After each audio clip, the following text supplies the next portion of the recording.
Hello friends, हर रोज की तरह आज भी आपका दोस्त आपके लिए सीटेट की डीबीपी लेकर आपकी सेवा में फिर से उपस्थित है। तो गाइस, आज हम लोग कुछ क्वेश्चन डिस्कस करेंगे लाइन और एंगल के, ठीक है ना, रेखा और कोण से रिलेटेड, और भी जो मैंने उसके एस्पेक्ट बताए थे 1 डायमेंशन 2 डायमेंशन ज्योमेट्री, ठीक है, उसके बारे में भी कुछ क्वेश्चन है। तो देखिए 12 क्वेश्चन आपके स्क्रीन पे दिखाई दे रहे हैं, 1 बाय 1 करके इनको हम सीखेंगे, ठीक है। चलिए, पहला क्वेश्चन क्या है गाइस, इनमें से कौन सा त्रिविमीय आकृति का उदाहरण नहीं है, कौन सा फिगर 3 डायमेंशनल नहीं है, ठीक है। 3 डायमेंशन का मतलब होता है जैसा आपको एक्चुअल में दिखे ऐसे, वो अगर इस प्लेन में जो आपके पास बोर्ड दिख रहा है इसमें वैसे ही ना बने, ठीक है, तो इसका मतलब क्या हो जाएगा, वो 3 डायमेंशनल फिगर है, ठीक है। अगर वैसे ही बन जा रहा है जैसे आपको दिखता है वैसे ही यहां पर भी दिख रहा है तो 2 डायमेंशनल फिगर, ठीक है गाइस।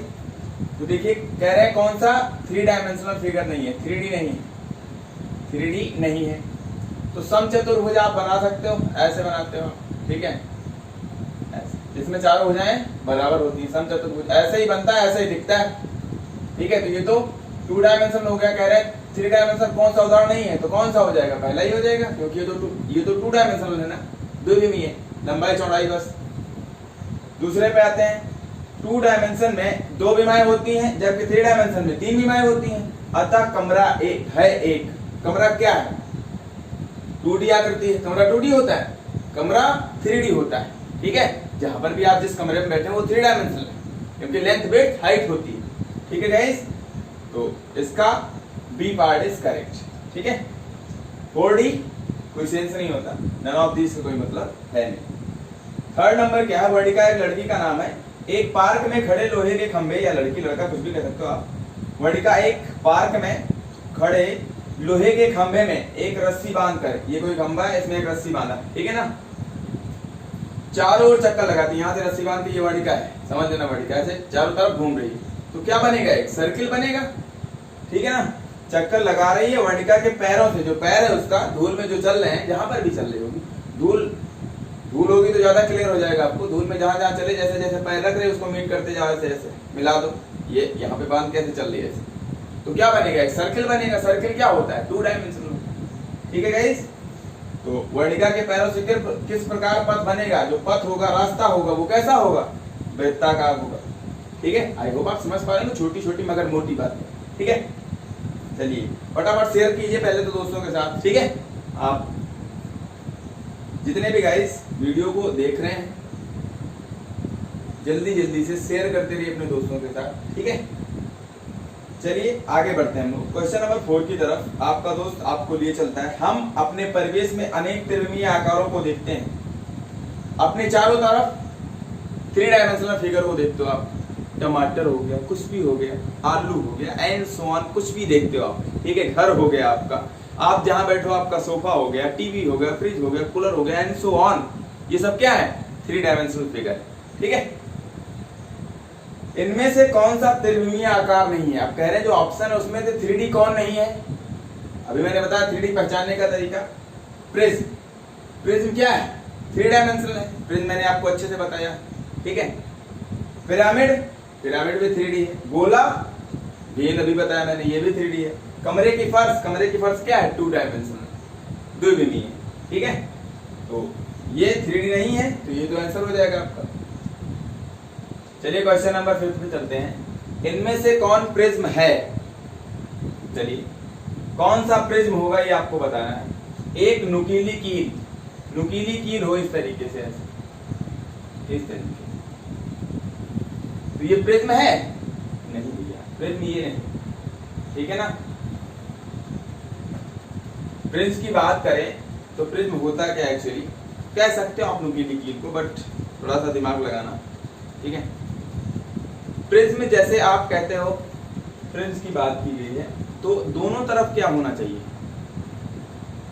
जो बेस होना चाहिए वो पहले तो पैरेलल पॉलीगॉन होना चाहिए, पैरेलल समांतर बहुभुज होना चाहिए। अगर इधर त्रिभुज रखा तो इधर भी त्रिभुज, अपोजिट वर्टेक्स जो है, जो भी इसकी विपरीत शीर्ष हैं या फिर आप कह लो संगत शीर्ष, ये पहला तो पहले से मिला देना, ठीक है, मिलाओ ऐसे, जो भी फिगर बनेगा उसको क्या कहा जाता है, प्रिज्म। प्रिज्म लाइक एज, मैं आपको समझाने की कोशिश करूं तो इस तरीके से, ऐसे आपने देखा ये है आपके पास, ठीक है, इसको नीचे से बंद कर दो ऐसे, इधर से बंद कर दो, इधर से भी, ये ट्राइंगल दिख रहा है ऐसे, ये ट्राइंगल दिख रहा है ना आपको ऐसे, ठीक है, तो इधर भी ट्राइंगल और इधर भी ट्राइंगल आपको दिख रहा है, नीचे ये पूरा बंद कर देना है, ठीक है।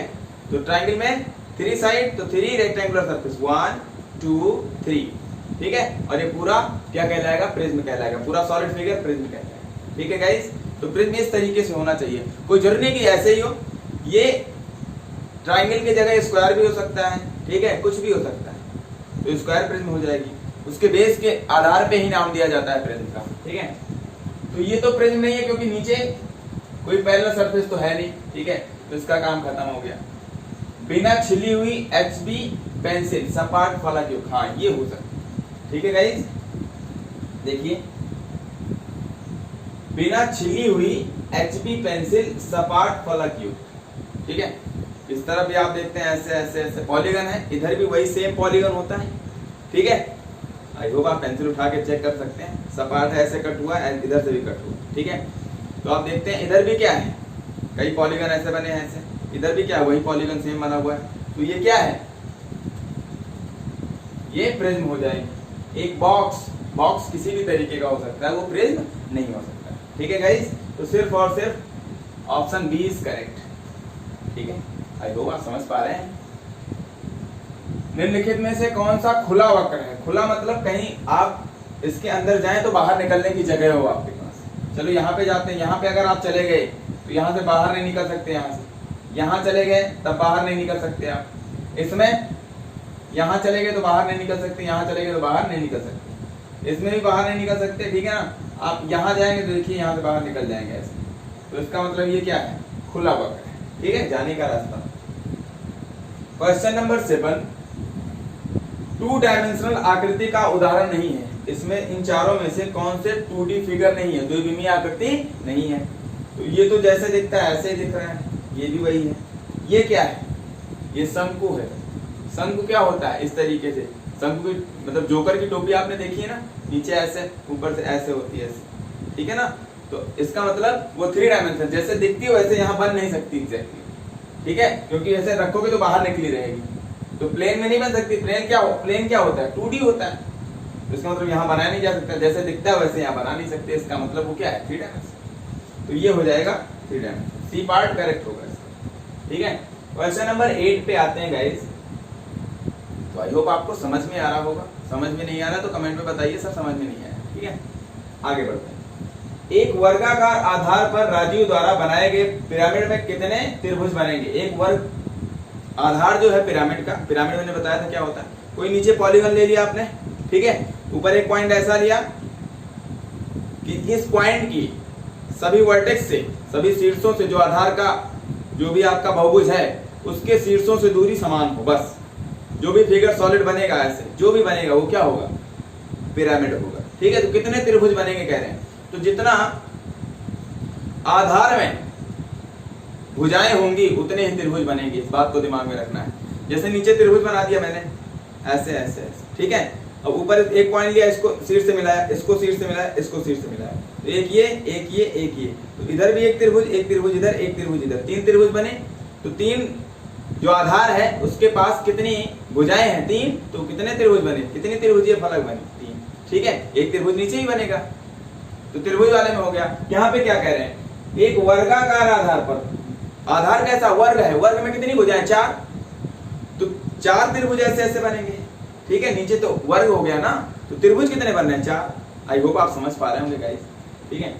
तो एग्जैक्टली ऐसा फिगर बनता है, मैं यहाँ नहीं बनाऊं। आई होप आपने ये सब नोट कर लिया होगा, ठीक है।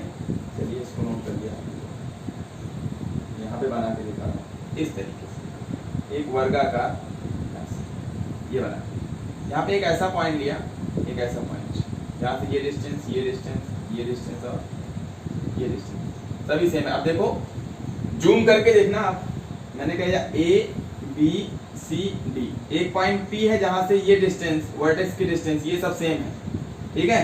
तो ये आकृति जो कुछ भी दिख रही है बॉक्स के तरीके से, डिब्बे के तरीके से, कुछ भी तरीके से जो कह लो आप, ये क्या है, पिरामिड है कि नहीं है, सॉलिड फिगर होगा, 3 डायमेंशन। तो नीचे तो स्क्वायर है ऐसे, आधार क्या है, वर्गाकार। कितने त्रिभुज बन रहे, 1 2 3 और 1 4, ठीक है ना। तो 4 त्रिभुज बन गए।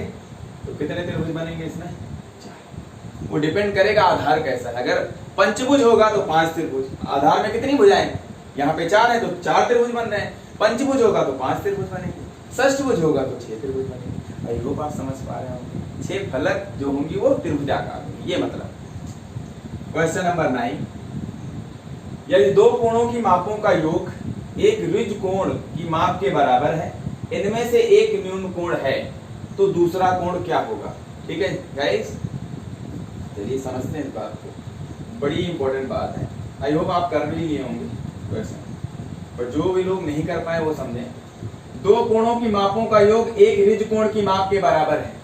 ठीक है, मैंने कहा एक अल्फा है दूसरा बीटा है, इन दो कोणों की योग की माप जो है ऋज कोण का मतलब 180 अंश है। इनमें से एक कोण न्यून कोण है। ठीक है, ये वाला मैंने कह दिया न्यून का मतलब 90 से कम, मैंने मान लिया 80, चलो समझाने के लिए आप 90 से कोई भी कम 89 रख दो। ठीक है, इसको मैंने कह दिया न्यून कोण तो 80 डिग्री न्यून है, जीरो से बड़ा 90 से छोटा होना चाहिए बस, तो 80 ठीक है। अभी बीटा के तक क्या हो जाएगा 180, ये 80 प्लस का उधर जाएगा तो माइनस का, अगर 80 माइनस किया मैंने 80 माइनस कर दिया तो कितना हो जाएगा 100 डिग्री। तो जो बचा हुआ कोण है वो कितना आ गया 100। अब 100 क्या है, समकोण है, 90 डिग्री के बराबर है नहीं, अधिक कोण है। बोलो 90 से बड़ा 180 से छोटा, हाँ अधिक कोण है। क्या है ये, अधिक कोण है, न्यून कोण है। जो बचा कोण है वो न्यून कोण है नहीं, 90 से छोटा होता तब तो न्यून कोण होता। ऋज कोण का मतलब एग्जैक्ट 180, क्या एग्जैक्ट 180 है ये जो बचा हुआ है, ये तो बचा नहीं, तो इसका मतलब कौन सा सही, बी अधिक कोण। ठीक है गाइस, चलिए 10 नंबर पे चलते हैं। दो पूरक कोणों में 15 डिग्री का अंतर है, तो दोनों कोणों के मान क्या होंगे। ठीक है, देखिए पहले तो आपको सोचना है कि अगर पूरक कोण है, दो कोण कोई पूरक है आपस में, तो दोनों का सम, दोनों का योग 90 डिग्री होना चाहिए। ये बात तो तय है, पहले तो 90 होना चाहिए, फिर अंतर बाद में देखेंगे। ठीक है, इसका भी 90, इसका भी 90, इसका भी 90 है, ओहो तब तो कोई दिक्कत नहीं, इसका भी 90 है, तब तो कोई भी हो सकता है। अब आपको अंतर ही ढूंढना पड़ेगा। इनके बीच का अंतर क्या 15 डिग्री का है, नहीं है। ठीक है ना, इनके बीच का नहीं है, 10 है। ठीक है ना, इनके बीच का अंतर 0 है, तो 15 डिग्री अंतर किसमें बच गया, सिर्फ सीधा सीधा बी पार्ट में। ठीक है, आई होप आप समझ पा रहे होंगे, कोई दिक्कत तो नहीं किसी को, कॉमन सेंस लगा लेना। ठीक है, इन तीनों में तो है नहीं, तो बचा कौन, यही हो जाएगा।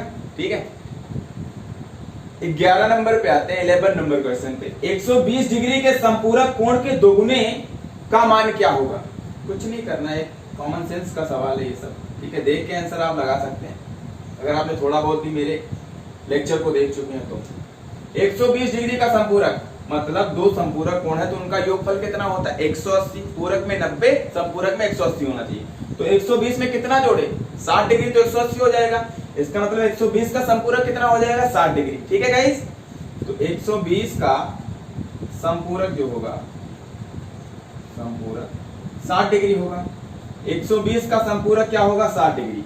तो कह रहे हैं संपूरक कोण के दो गुने का मान क्या होगा, इसका दो गुना कितना होगा, कह रहे हैं 60 दुआएं 120। आई होप आप समझ पा रहे हो। 120 के संपूरक का दो गुना का मतलब मल्टीप्लाई, दो गुना कर देंगे तो 120। ठीक है, आई होप आप समझ पा रहे हो, डी ऑप्शन इज करेक्ट। ठीक है, शेयर करते रहिए। ठीक है, जितना भी हो सके आपसे, मैं वीडियोस लेके आपकी सेवा में हाजिर होता रहूंगा। ठीक है गाइस, क्वेश्चन नंबर 12। एक बिंदु से होकर कितनी सरल रेखाएं खींची जा सकती हैं। हो चलिए कोई बात नहीं, देख लेते हैं। एक पॉइंट है, कितनी सरल रेखा, झाएं 1 हो गई, 2 हो गई, 3 हो गई, 4 हो गई, 5 हो गई, 6 हो गई, 7 हो गई, 8 हो गई, 9 हो गई। ऐसे आप इनफाइनाइटली मेनी कितनी लाइन ड्रा कर सकते हो पॉइंट से, इनफाइनाइटली मेनी, अनंत। ठीक है, देखते हैं ऑप्शन में क्या एक, क्या एक ही खींच पा रहे, नहीं ये गलत। 2 नहीं, 4 नहीं, अनेक का मतलब बहुत ढेर सारी, मतलब अनंत। ठीक है गाइस, तो आज के लिए इतना ही। नेक्स्ट वीडियो में फिर से मिलूंगा ढेर सारे क्वेश्चन के साथ। वीडियो को शेयर, सब्सक्राइब, लाइक करते रहिए। ठीक है, जो आपका काम है करते रहिए, मैं अपना काम करता रहूंगा। Thanks for watching, take care, bye bye.